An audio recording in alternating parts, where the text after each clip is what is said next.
Halo Sobat Permata Bunda, perkenalkan saya Dr. Seya Mahanani, spesialis mata dari Rumah Sakit Permata Bunda Purwodadi. Saat ini saya akan sedikit menjelaskan mengenai katarak.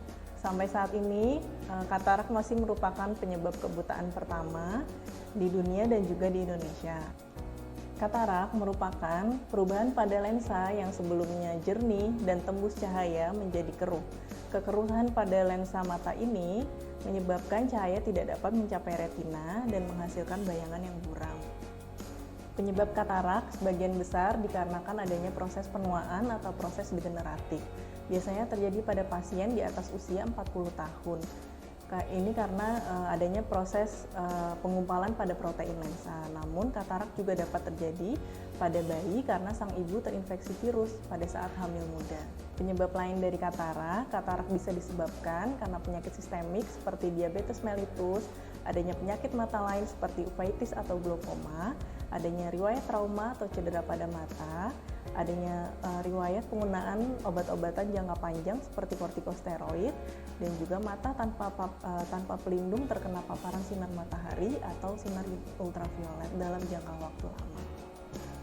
Untuk tanda dan gejala dari katarak, yang pertama, penglihatan kabur seperti berawan atau berasap, kemudian penglihatan tetap kabur walaupun sudah berganti-ganti kacamata karena pasien merasa tidak nyaman, kemudian adanya penglihatan yang ganda, kemudian adanya kesulitan melihat di malam hari, dan ada pasien melihat adanya lingkaran putih saat melihat cahaya.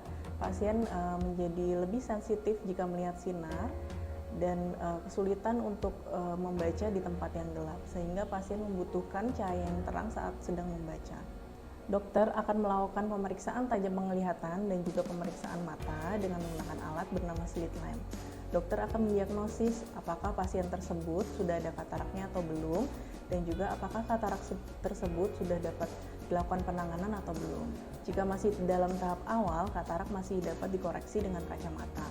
Namun, jika kataraknya sudah tebal, maka harus dilakukan operasi katarak dengan cara kataraknya dikeluarkan, kemudian ditanamkan lensa tanam. Yang sekarang metodenya sudah semakin nyaman. Sebelum operasi katarak, dilakukan pemeriksaan. Yang pertama, pemeriksaan mata secara lengkap.